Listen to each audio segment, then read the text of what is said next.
I found all my stuff after I had a fling, my coworker. My husband doesn't want to see me now.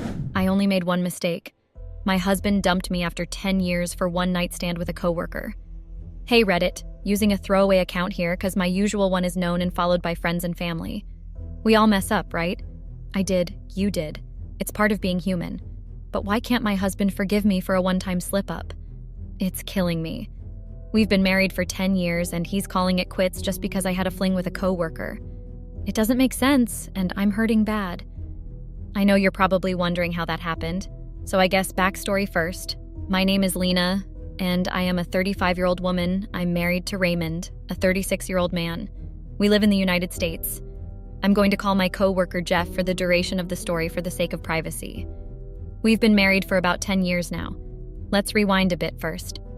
Raymond and I first met at a college party where we hit it off. After some dates, we decided to make it official and moved in together. Fast forward 3 years and we tied the knot.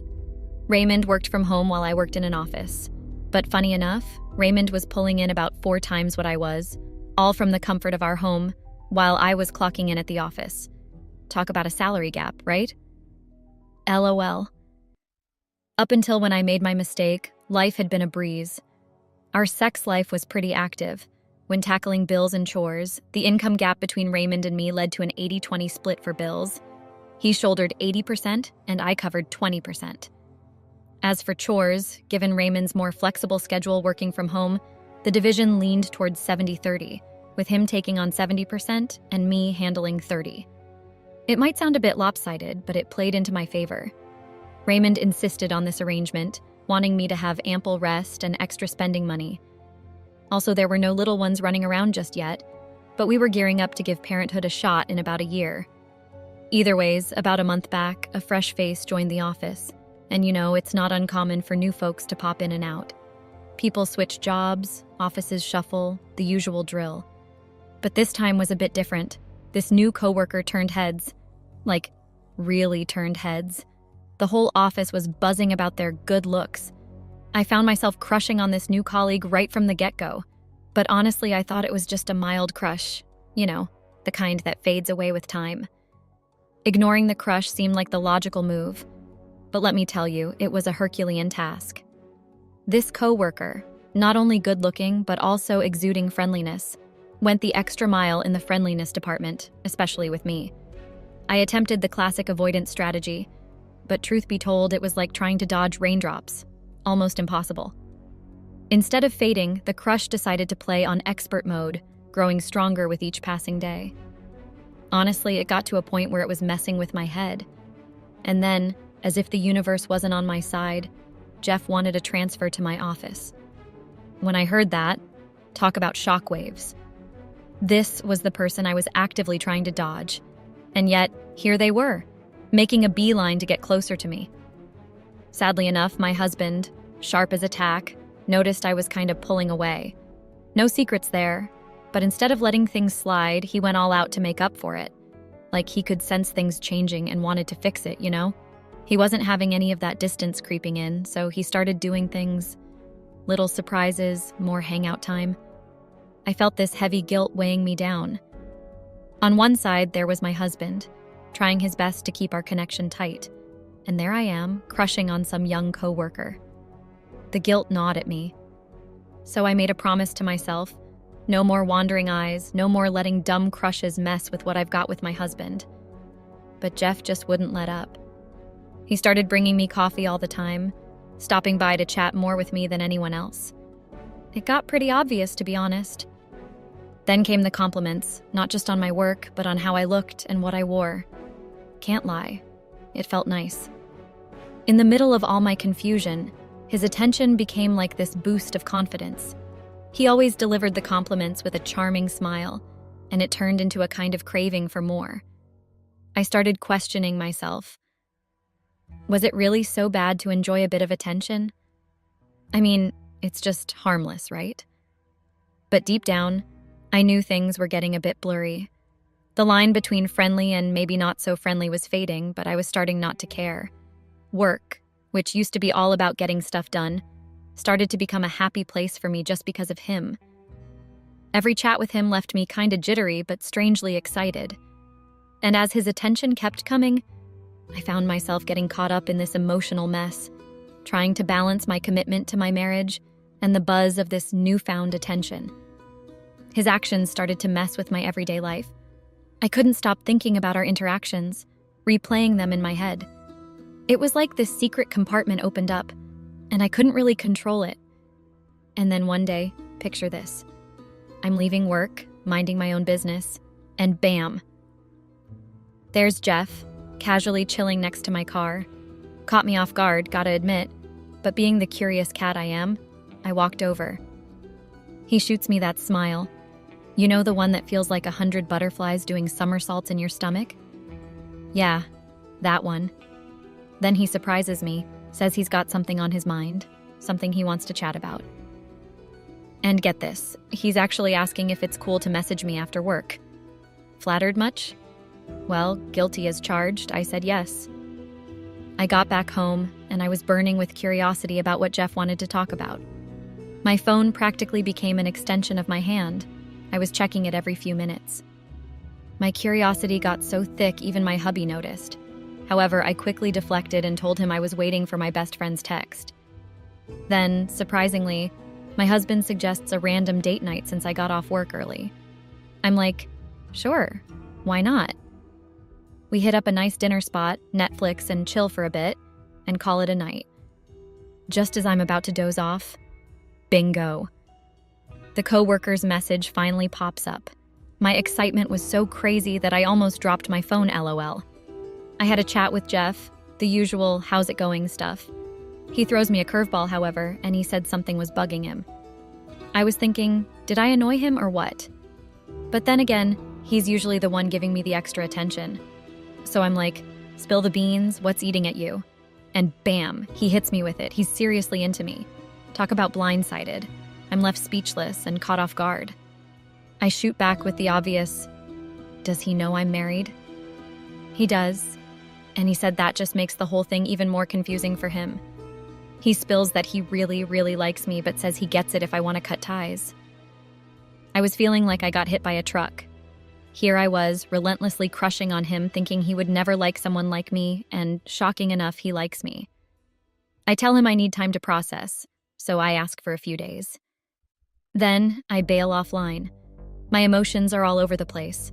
Shock, confusion, and a hint of flattery.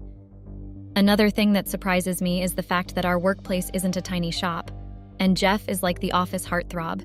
Everyone's fave and easy on the eyes. Plenty of girls, single ones too, are crushing on him. So, the big question hanging in the air, why me? Out of the whole bunch, why single me out, especially when you know I'm married? I was all kinds of confused, seriously lost in this mess. After dragging myself to bed, I decided to let it marinate for a few days, hoping some clarity would magically appear. Surprise, surprise, things just got messier. Instead of the attraction fading, it cranked up a notch. I felt like I was stuck in some emotional maze. I knew I had to squash this attraction, but how the heck do you do that? Looking back, it hits me that I kind of set myself up for this whole mess. When he started with the niceness, I could have just put my foot down and told him to knock it off. I mean, he probably would have listened, or I could have gone the official route and reported it to HR, they'd handle it. But no, I went the selfish route, soaking up the attention like it was some kind of personal spotlight. I enjoyed that it made the other girls at work a bit green-eyed. Then, when he dropped the bomb about liking me, I had a chance to shut it down right then and there. All I had to do was tell him to back off because, hello, I'm married. He might have listened, but nope. I pulled a move straight out of a teenage romance movie. Instead of shutting it down, I asked for a few days to think it over. Like, seriously? I've got to give the guy credit. He at least gave me those few days to ponder. The coffee deliveries kept coming, the smiles persisted, but hey, at least he eased up on the clinginess. It was like he was on standby, waiting for my decision, but not as in-your-face as before. I mulled over this whole situation for days, to the point where my husband couldn't help but notice I was in my head about something. Of course, I couldn't spill the beans to him, so I did what any person in a tight spot would, deflected and told a little white lie. But then, out of the blue, I had this wild idea. Call it crazy, call it absurd, but here it is. I somehow convinced myself that the reason I was so attracted to Jeff was because, well, I hadn't done anything with him. Like, really? My genius deduction was that if I just slept with him, the attraction would fizzle out and I'd move on with my life. Now, looking back, I can't believe how downright foolish that plan was. At the time, though, I thought I had it all figured out, a foolproof strategy. Keep it hush-hush from my husband, kiss the crush goodbye, and focus on fixing up the marriage. Talk about a seriously misguided train of thought. It's crystal clear now, that idea was beyond stupid. But back in the moment, it felt like some genius master plan. Looking back, I can't believe how ridiculously dumb I was. The reality is, I was just so damn attracted to Jeff that I was practically searching for an excuse to act on it. So what did I do? Well, brace yourself for the cringe. I messaged Jeff and was pretty straightforward with him. I told him I'd pondered it for a bit, and nope, I wasn't leaving my husband because I loved him very much and wanted to stay with him. And then, I proposed the brilliant idea of I and the coworker having something on the side. And guess what? Jeff's response? Pure enthusiasm. He didn't expect me to ditch my husband, but he was thrilled that I wanted him. Yeah, it's as cringeworthy as it sounds. I made sure I laid it out straight for him, no strings attached, just a one-night stand. Shockingly, he was on board. I mean, who wouldn't be, right? So Jeff and I planned everything. The rendezvous was scheduled at his place in 2 days, a Friday. In my twisted logic, it seemed like a genius plan. And honestly, at that moment, I was feeling this mix of happiness and eagerness. My crush on this guy was like a stubborn weed, but I reminded myself that the love for my husband was equally strong. All I wanted was for this crush to be overdone and dusted. It was time to put an end to it, so I could then focus on my marriage. The next day, I woke up buzzing with excitement. Friday couldn't come soon enough. I got ready for work. I was like a ball of anticipation, even though I noticed my husband was in a foul mood. I brushed it off, not giving it much thought. Once at work, Jeff was extra nice to me, going the extra mile by treating me to coffee and lunch. Honestly, I felt very guilty, but I was too caught up in the excitement to let it bother me. Friday finally rolled around, and sleep was basically a no-show for me. As I got ready for work, I noticed my husband was in an extra foul mood. Yet again, I brushed it off, figuring he must have had some work troubles on his plate. In hindsight, I can't believe how insensitive I was. Instead of checking in and asking what was up, I just carried on, oblivious to his feelings. My mind was too wrapped up in the excitement of what I was about to do. Once at work, Jeff was back at it. Extra nice, coffee, lunch, the whole shebang. The guilt was there in the background, but honestly, I was too deep into my own thrill to care about anything else. Looking back now, it's like a cringeworthy movie scene where I watch the main character, which is me, make all the wrong choices. Once work was done, me and the coworker decided to be sneaky about it. We hung back until most of our colleagues had hit the road, so nobody would catch on to us leaving together. We decided that we would drive separate cars. He would be at the front while I would drive behind him, keeping things low-key to dodge any curious looks from our coworkers and any potential sightings from anybody that knew me. We made it to his place without a hitch. I slipped in unnoticed. That was a big relief. For a moment, I thought I might actually pull this off smoothly. We settled in, caught a movie, had some food, and then things got more intimate. And let me tell you, it was mind-blowing, like next-level amazing. Part of it, I think, was just the built-up desire for this coworker. It was fantastic. After we wrapped it up, we decided to chill and watch another movie. During the movie, I spotted a text from my husband asking if I was done. It caught me off guard, but then I figured he was just checking if I finished work. I guessed he might have a date night planned, explaining his question. I replied that I still had a few hours left, but he was cool with it and said he'd be waiting for me. After the movie, I figured it was time to head out. Jeff walked me to my car. As it was an unfamiliar neighborhood, he assured me that it was safe, as I probably didn't know anyone around, and that was true.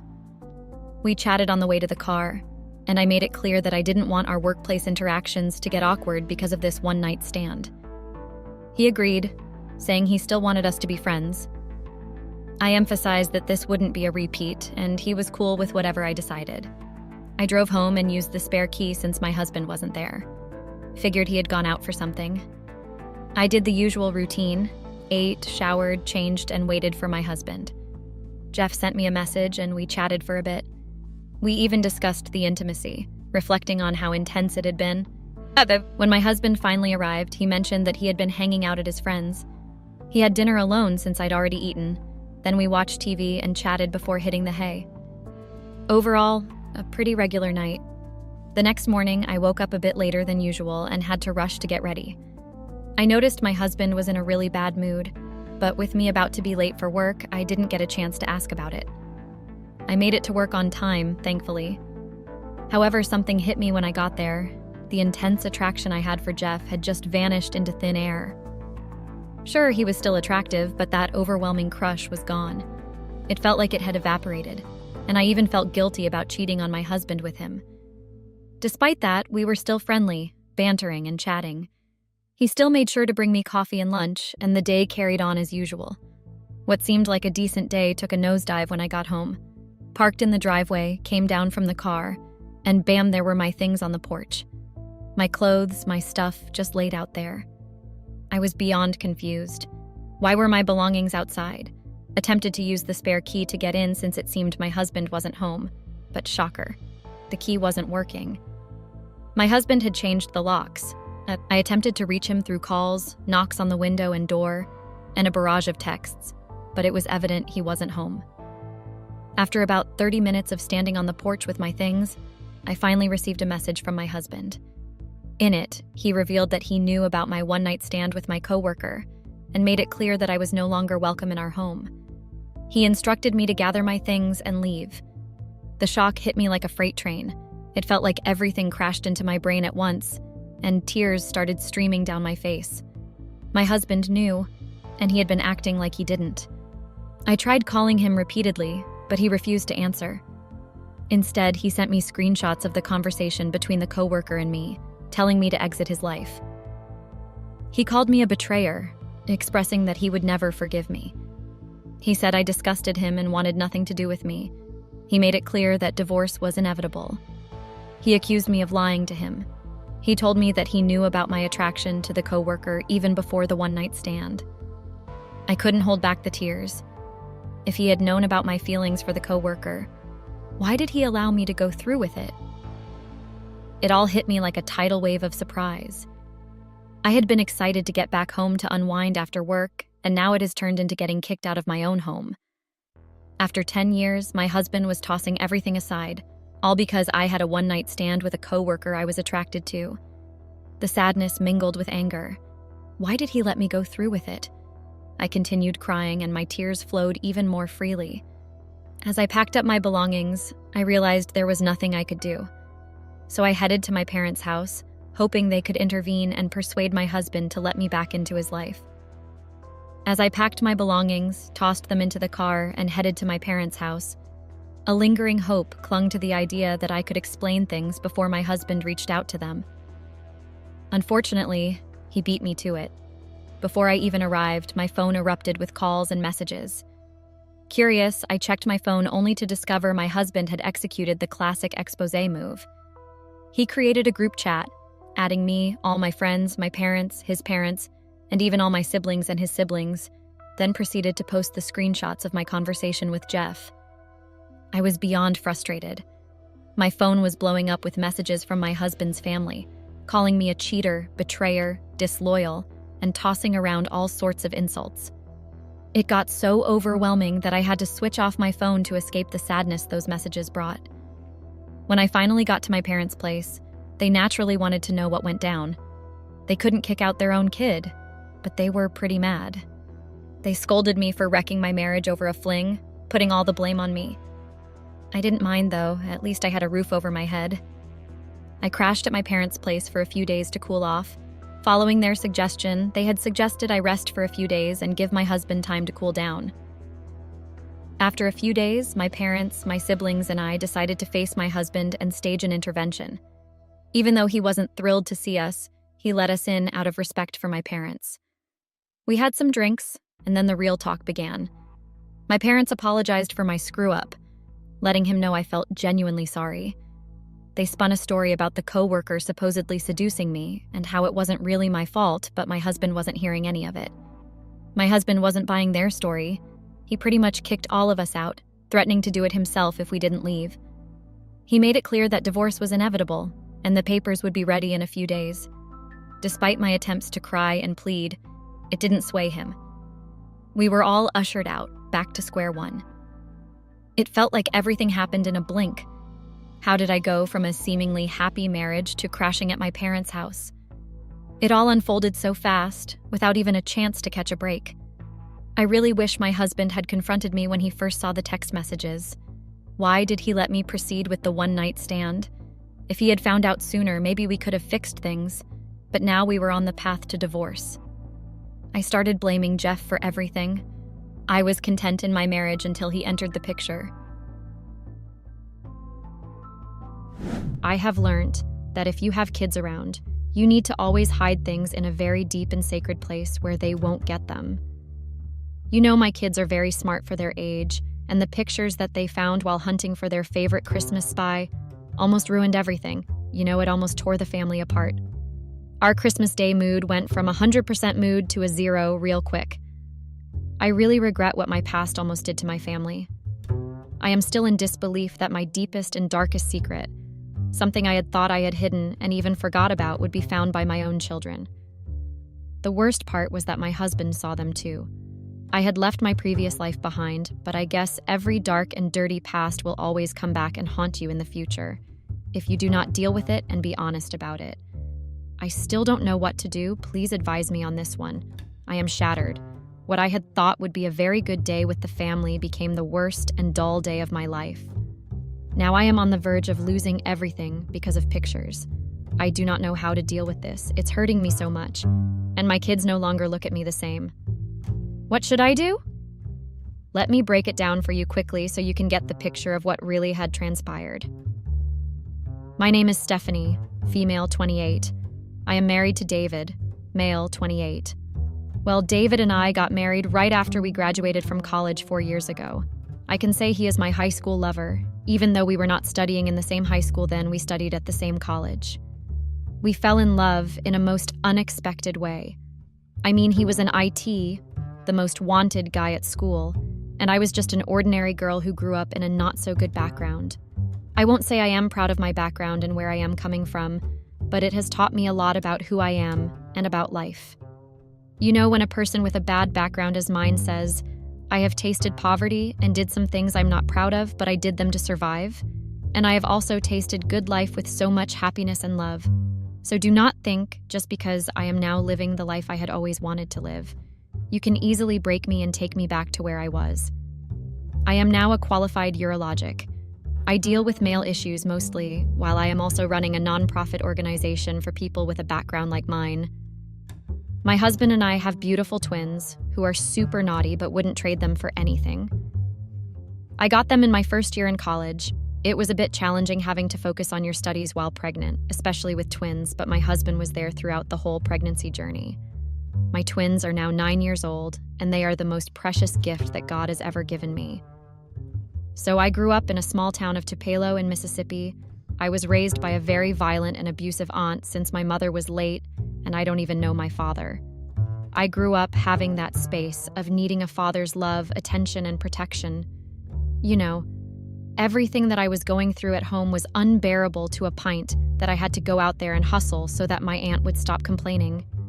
It was a very tough time for me, because on the other side, I still had to focus at school and make sure that I passed all my grades, so I would be able to get out of the bad background.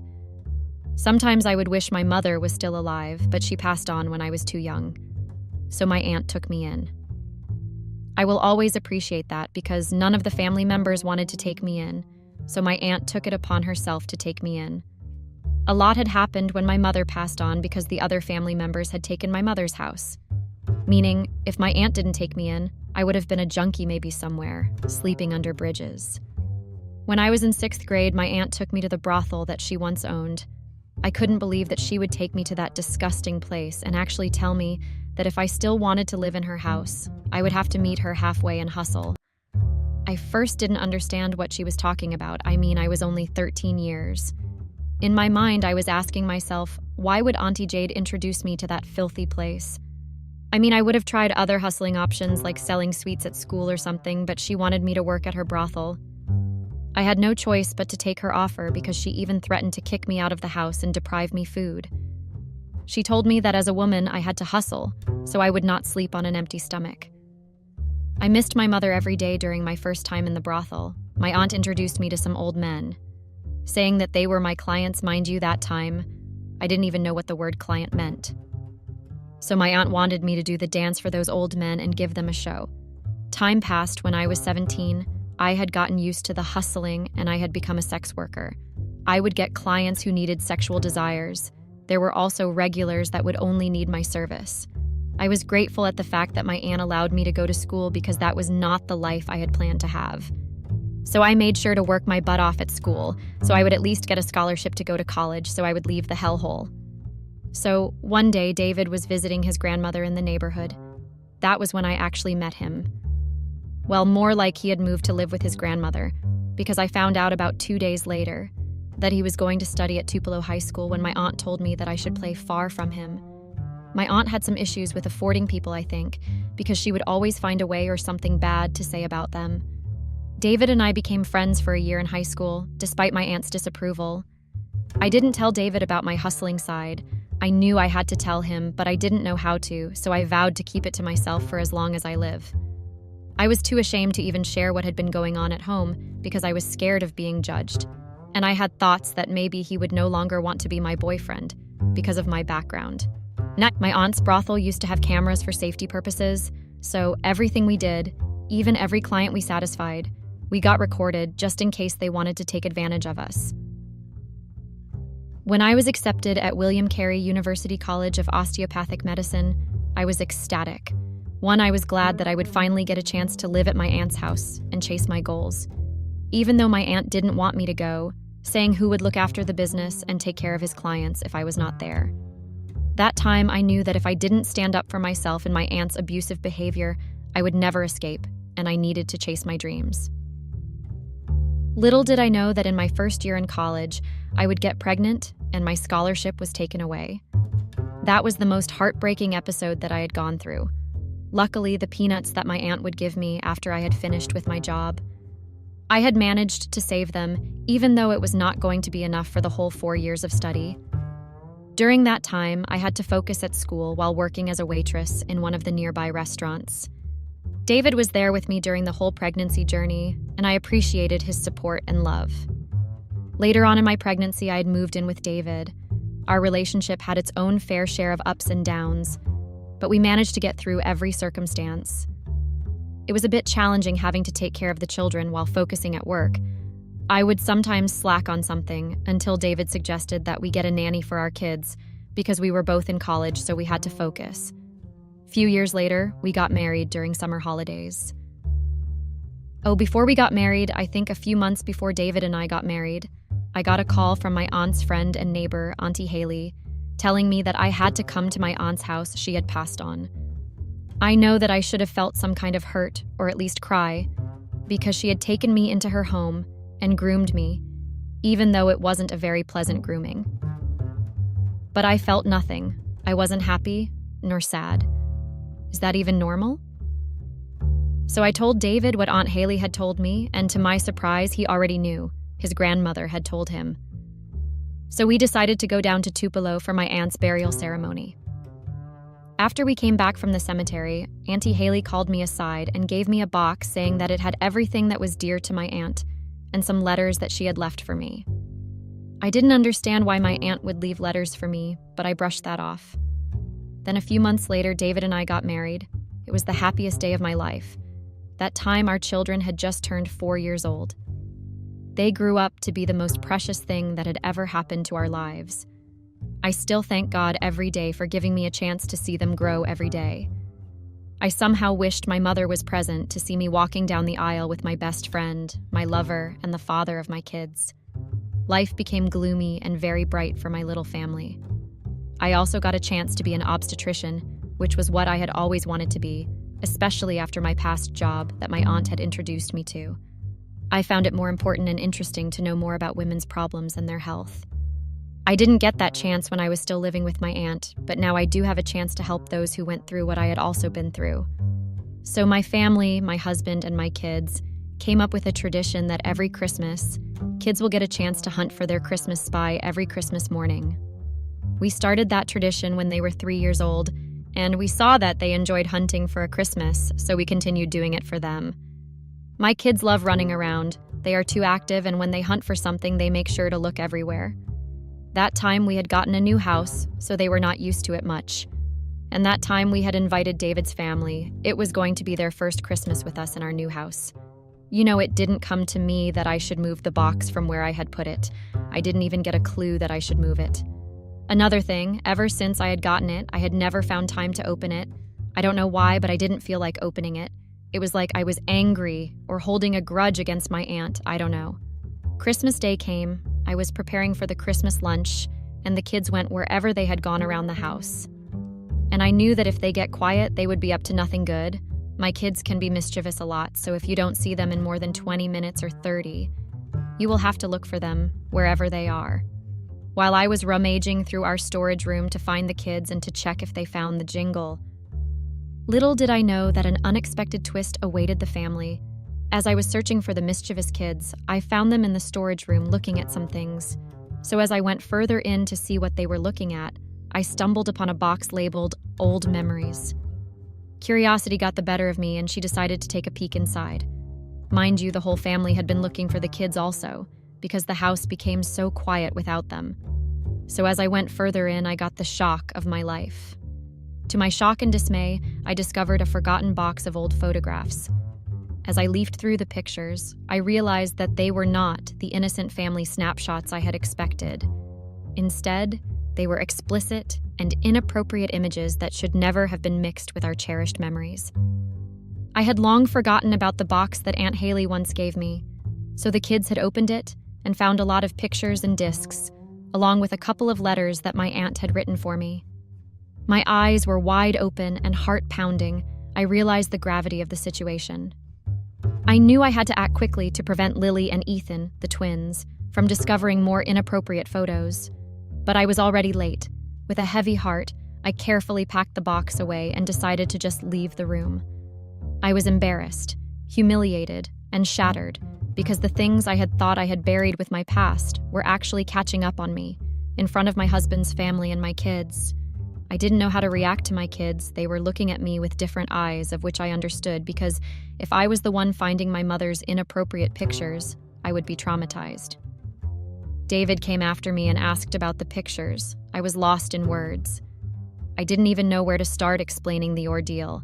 I knew I had to come clean to him about everything, with the hope that he would understand. The whole Christmas day got ruined, as much as the family tried to bring up the spark and laughter on the table so that the day would continue going smoothly. It was no longer the same as before they had seen the inappropriate pictures. I also got uncomfortable because I had told David that we would speak in the evening when we are alone. So, that evening, after putting the kids to bed, I sat down with David, his face filled with concern. I started sharing the shocking discovery with him, tears welling up in my eyes. I told him everything about my past and the things that I had to do to survive at my aunt's house. David's initial reaction mirrored my expectations. I had expected him to be angry and throw tantrums, but that didn't happen. Instead, he got angry at the fact that I continued doing the job that my aunt wanted me to do even when we were in a relationship. He just left the room and went out. That day, he didn't even sleep in our bedroom. I was heartbroken and had so many questions in my mind, like why would my aunt tell Aunt Haley to give me that box knowing very well that I was in a relationship with David and we were engaged? I didn't believe how cruel my aunt could get, and to think of how I would look at my kids after what they had discovered. The pictures of me with a grown man who looked old enough to be my father. The pictures of me dancing for those men with big pot bellies. To the pictures of me in the room with one of the clients that were my regulars, busy satisfying his sexual desires. It was too much to deal with, and I had told myself that I was definitely losing my husband. The following day, I had locked myself up in the bedroom. I was too ashamed to face the family and my kids. I didn't even want to see their reactions when they saw me, because I was convinced that they would look at me with disgusting eyes. So David came into the bedroom and he wanted us to talk. Mind you, that time my mind had already told me that I was losing my husband. The divorce word kept ringing in my head, and it was like I was losing my mind. I had never thought of myself losing my husband after so many years we had been together and after all the struggles we had faced. So before he said anything, I told him that I understood his behavior and would understand if he wanted to leave me because of my past. As I was saying that, tears were streaming down my face. My heart was breaking into many pieces. But to my surprise, he didn't judge me. Instead, he told me that he had expected me to come clean to him since he is my partner. But the past would never determine our purpose and goals. My heart was at ease a little when I heard him say that. Then together we grappled with the best course of action. From that day, we both knew that we had to protect our children from any inappropriate content they accidentally stumbled upon. I know it was careless of me to leave the box in the storage room, while I knew that my kids were naughty and mischievous. So after much discussion, we decided to seek professional guidance for the kids. We contacted a family therapist who specializes in child psychology, hoping to navigate the difficult conversation with Lily and Ethan in a safe and supportive manner. The following day, me, my husband and kids, gathered in the therapist's office. With a calm and empathetic approach, the therapist guided David and I on how to address the situation with our children. Together, we crafted a plan to explain the unexpected discovery while emphasizing the importance of personal boundaries and appropriate content. In a gentle and age-appropriate manner, my husband and I sat down with Lily and Ethan to have an open conversation. We had to do it earlier than later. So we explained that while searching for Jingle, that they ended up giving up on finding it, and explained about the ordeal that they accidentally stumbled upon some pictures that were not meant for them to see. We assured our children that they were safe and loved and wanted to protect them from anything that might confuse or upset them. We taught them a lot and even told them about my past, which was in the pictures. My husband told them to not look at me in a different way or have thoughts that their mother, me, was the person they saw in the pictures. Lily and Ethan listened intently, their innocent eyes filled with confusion and concern. My husband and I reassured them that the inappropriate content had nothing to do with their family and how they should react around me, and we were doing everything they could to keep them safe from any harm of the world. We continued to emphasize the importance of trust and encouraged our children to be open and honest about any confusing or uncomfortable situations they might encounter. I love my children so much, and it would kill me in my grave to hear or see that they were treated the way I was treated by my aunt. I appreciated my husband a lot. You know, sometimes it's hard not having a father figure in your life to guide you and protect you through all life challenges. I didn't have that chance to have a relationship with my father, to a point that I agreed and submitted to everything that my aunt would say, and somehow got used to it. But my children had a chance to have a father who loved them and would do anything for them in their lives. That made my heart be at peace. I was happy that I got to share all about my past with my family, and we plan to move on and continue to be a happy and loving family. Over time, our family grew even closer as we supported one another through the emotional aftermath. We had set a meeting with David's family and shared with them everything that happened in my past. The family was devastated by the news and couldn't believe that my aunt would do that, but I was glad that they didn't judge me, but our relationship grew closer and showed me lots of love and support. The whole decided to move forward with their lives and somehow forget about the inappropriate pictures. We would continue to support each other, cherish our time together, and never forget the importance of open communication and trust. We, my husband and I, attended therapy sessions together, discussing our feelings and fears openly, and learned valuable tools to cope with the unexpected challenges we would face in the future. As the years passed, the family healed, our bond fortified by our shared experience. My husband and I became advocates for open communication and created a safe space for our children to discuss any concerns they may have. Together, we transformed a difficult situation into an opportunity for growth and resilience. That was when I started a nonprofit organization for women who went through what I had also been through with my husband's help and support, of course. I mean, we grow through what we have been through, right? so why not help other women heal and grow from what they are going through? The unintended discovery became a pivotal moment in our lives, forever reminding us of the importance of trust, love, and the strength of our family. Through our united efforts, my husband, myself, Lily, and Ethan crafted a future filled with resilience, understanding, and the unwavering support that would guide us through life's unexpected twists and turns. We realized that the true spirit of Christmas was not found in material possessions or decorations, but in the love and support of our family and friends. And even though we had faced a terrible ordeal, we knew that we would come out stronger on the other side. Without any judgments, please share with me how I can heal from this, because as much as my family and I found help mentally, but I still see that my husband hadn't forgotten about it. But he is trying so hard to hide that. What should I do?